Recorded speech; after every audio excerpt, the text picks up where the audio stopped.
Okay, welcome to all of you at the session of the negotiation। बहुत लंबा session हो गया, 8 महीने से ज़्यादा नहीं पढ़ सकते, लेकिन फिर भी स्ट्रैटेजिकल इफेक्ट ऑन नेगोशिएशन। हम इस फिनोमेना में bi party level and multiple party levels दोनों चीज़ों पे बात करेंगे। और ये जो चेकर बोर्ड हमने आपको दिया था बहुत पहले, ये चेकर बोर्ड वही रहेगा। ये एकोमोडेशन है ना। तो हम जो सिस्टम ऑफ स्ट्रैटेजिकल फॉर्मुलेशन करते हैं उसमें हमारे पास टेट्राडायगोनल, ये हमारा टेट्राडायगोनल रिस्पॉन्स है। इन टेट्राडायगोनल रिस्पॉन्स में हम किसी भी एक स्टेज पे, किसी भी एक स्टेटस पे हम स्टेबल करते हैं। अब वो कौन सा स्टेटस होगा, कौन सा सिचुएशन होगा, और कौन सा एक्सेप्टेबल होगा, कौन सा रिजेक्ट होगा। अब यहाँ हम मल्टीपल पार्टी पे बात करें या बाई पार्टी पे लेवल पे बात करते हैं, तो मल्टीपल पार्टी लेवल पे सबसे पहले कोलैबोरेटिव सेंस हमारा होना चाहिए। अगर हम मल्टीपल हैं या बाई पार्टी लेवल हैं, दोनों पार्टियों में sense of agreement, strategy of agreement uniforms होना चाहिए। अगर यूनिफॉर्मिटी नहीं है तो दोनों के जो ऑब्जेक्टिव्स हैं, जो इंटेंशंस हैं, वो क्लैश करेंगे। और अगर क्लैश करते हैं तो ये कंप्रोमाइजिंग नेचर का सिम्टम नहीं है, ये कॉन्फ्लिक्ट का सिम्टम है। कॉन्फ्लिक्ट के सिम्टम में हम डिफरेंशिएट करते हैं। तो नेगोशिएशन में हम डिफरेंशिएशन को by the system of negotiation, जो डिफरेंस बन गया है उसे कम करने का काम किया जाता है। This one is the philosophically opposite है। तो फिलोसफिकली अपोजिट ना हो, इसका इम्पैक्ट जो है वो पॉजिटिव हो दोनों पार्टी लेवल के लिए या मल्टी पार्टी लेवल के लिए, सारे पार्टी में। तो कोलैबोरेटिव नेचर्स में हमें पॉजिटिविटी को इनबिल्ड करना होगा और ऑब्जेक्टिव्स में अपनी कंप्रोमाइजिंग नेचर्स को लाना होगा।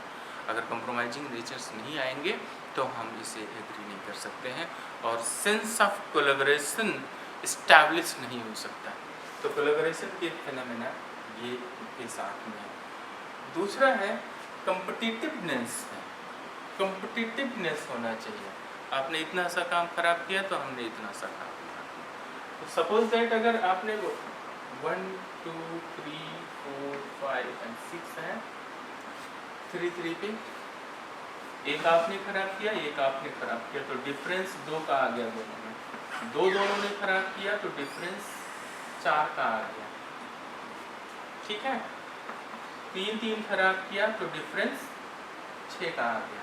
तो ये मल्टीप्लिकेशन फेज है, मल्टीप्लिकेटली फील्ड ऑफ द डिफरेंशिएशन।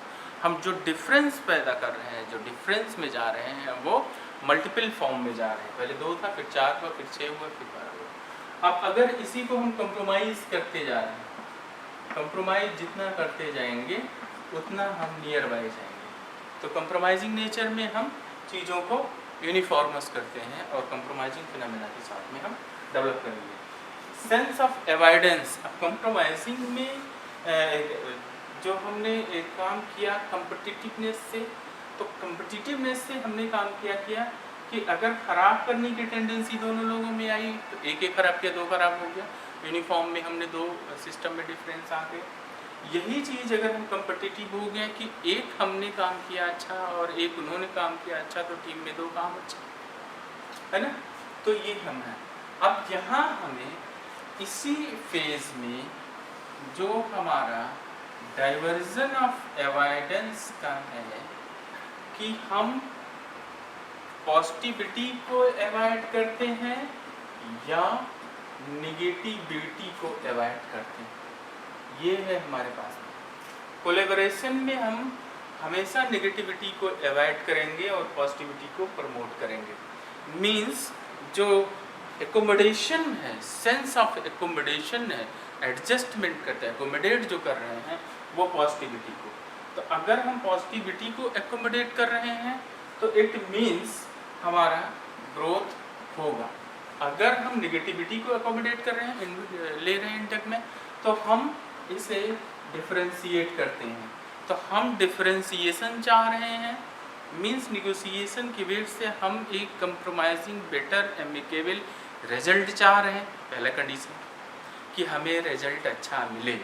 दूसरा, ना रिजल्ट अच्छा हो और ना रिजल्ट खराब हो, सिचुएशन एज इट इज़ हो।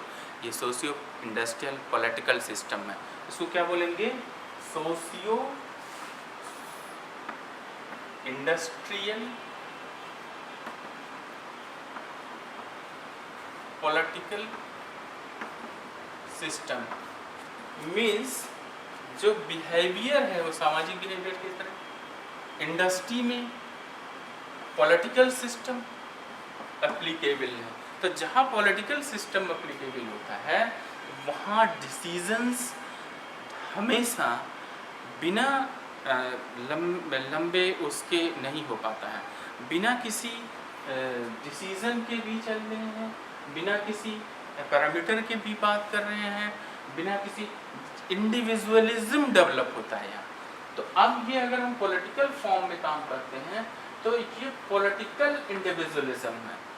दूसरा, अब अगर इंडस्ट्रियल एडमिनिस्ट्रेशन की बात करते हैं तो एडमिनिस्ट्रेशन डिसीजन दे देता है।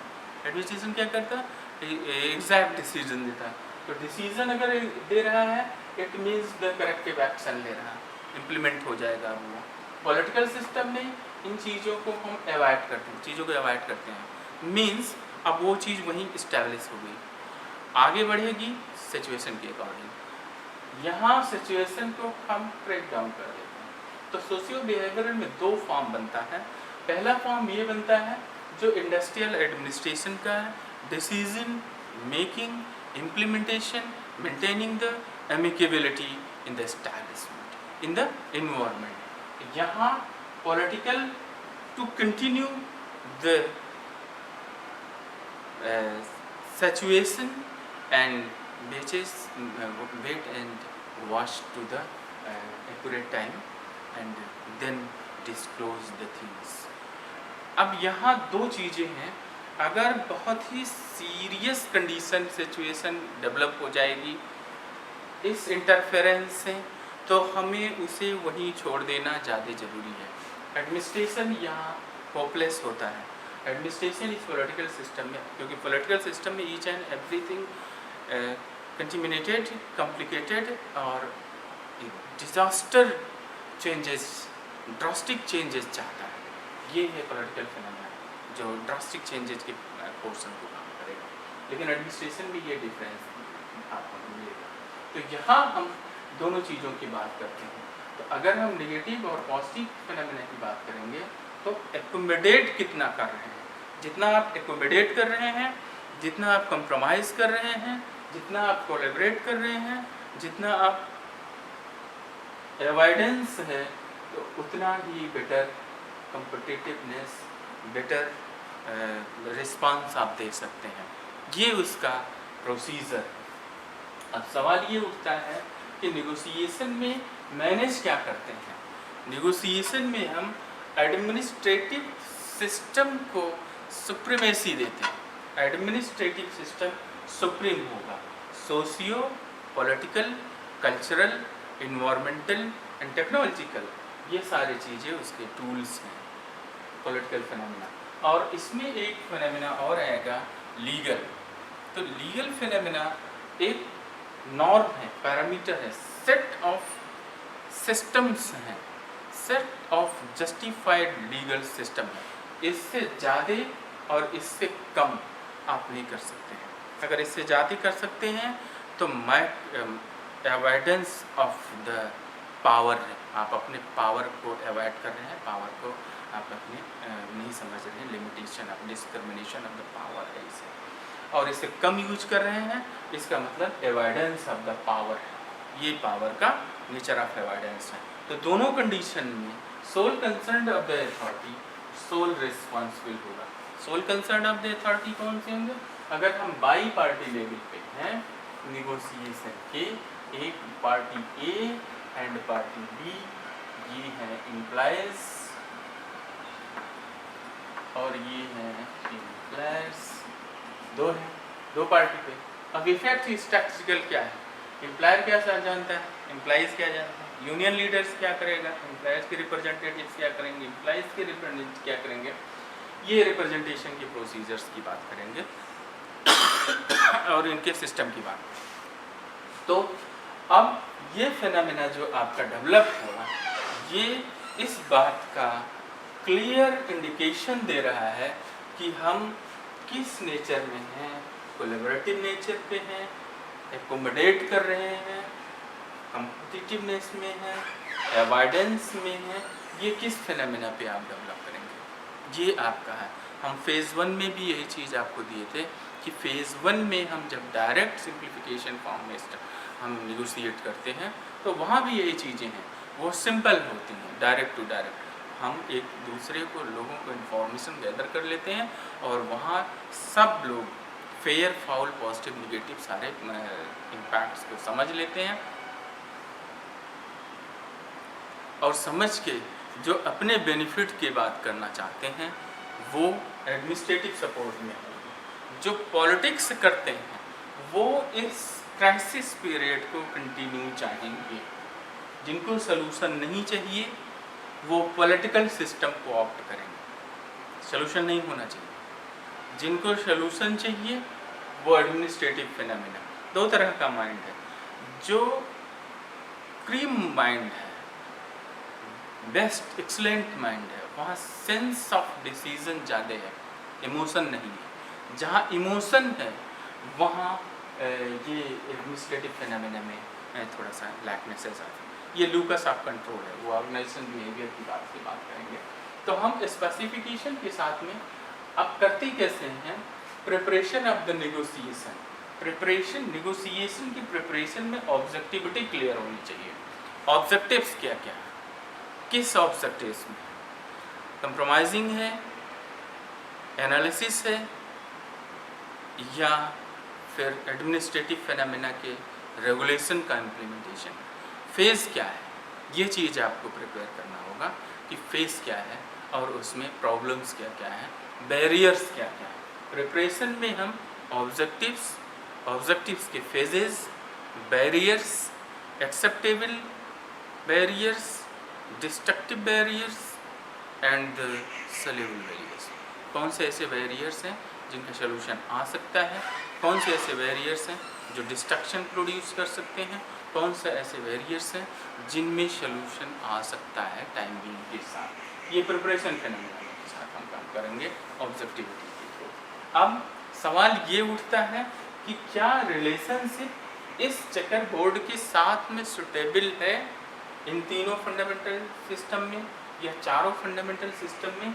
ये रिलेशन जितने भी हैं इसमें इन्वॉल्व हो रहे हैं, तो क्या रिलेशनशिप इस कंडीशन में है कि हम इस किसी भी फंडामेंटल प्रोसीजर्स को ऑप्ट कर सकते हैं या नहीं कर सकते, ये आप डिसाइड कर लीजिए। दोनों में से क्या करेंगे। अगर रिलेशनशिप एकोमोडेट कर रही है, एक दूसरे को एकोमोडेट करना चाह रहे हैं, it means the collaborative nature आ सकता है, ये नेचर ऑफ अवॉइडेंस आ सकता है। दूसरे की एरर्स को, मिस्टेक्स को, गलती को हम एक्सक्यूज़ कर सकते हैं।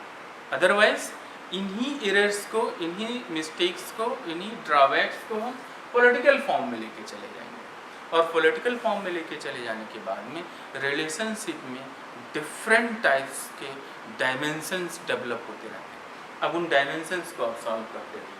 वहाँ न लीगल प्रोसीजर्स है, नियम है, नहीं मानते हैं, रूल है, नहीं मानते हैं, एडमिनिस्ट्रेशन है, हु इज़ एडमिनिस्ट्रेशन, पॉलिटिकल है, this one is the right, this one is my democratic right. तो डिफरेंट टाइप्स के इशूज़ वहाँ डेवलप होंगे। इसलिए रिलेशनशिप में एमिकेबिलिटी होनी चाहिए, एडमिनिस्ट्रेटिव फिनोमेना होना चाहिए, पावर ऑफ डिसीजन होनी चाहिए, और रिलेशन में यूनियनाइजेशन होना चाहिए।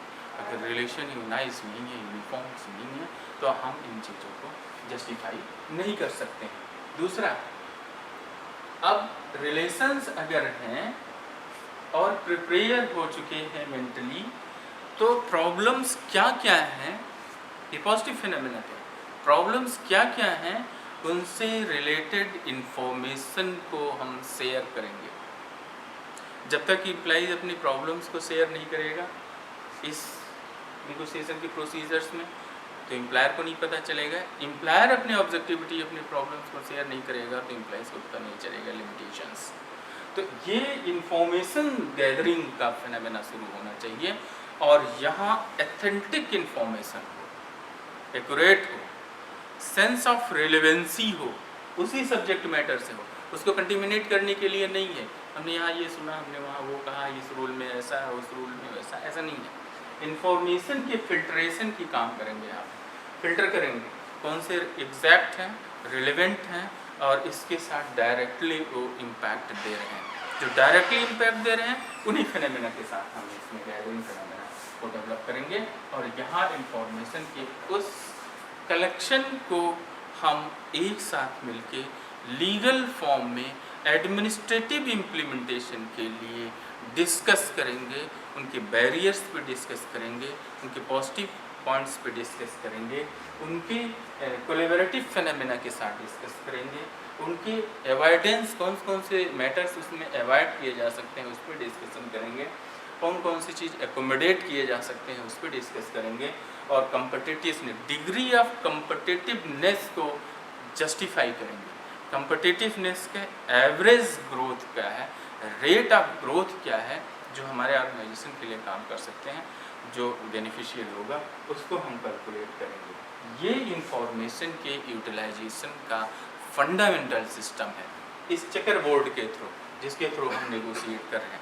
अब यहाँ सवाल ये उठता है, लोगों का मानना है कि क्या ये एम्प्लॉइज़ और एम्प्लॉयर के साथ ही है, ऐसा नहीं है। हम organisation to organisation, nation to nation, business to business, culture to culture, cross cultural phenomena, economic cultural phenomena, dollar और रुपया एक्सचेंज करने के फिनोमेना में किसी भी मोड पे जब हम इस चीज़ को सॉफ्ट इकोनॉमिक्स के से लेकर के और सारे फंक्शनिंग फिनोमेना में हम इस चीज़ को यूज कर सकते हैं। लेकिन पार्टीज़ को degree of acceptance and benefits का नॉलेज होना चाहिए।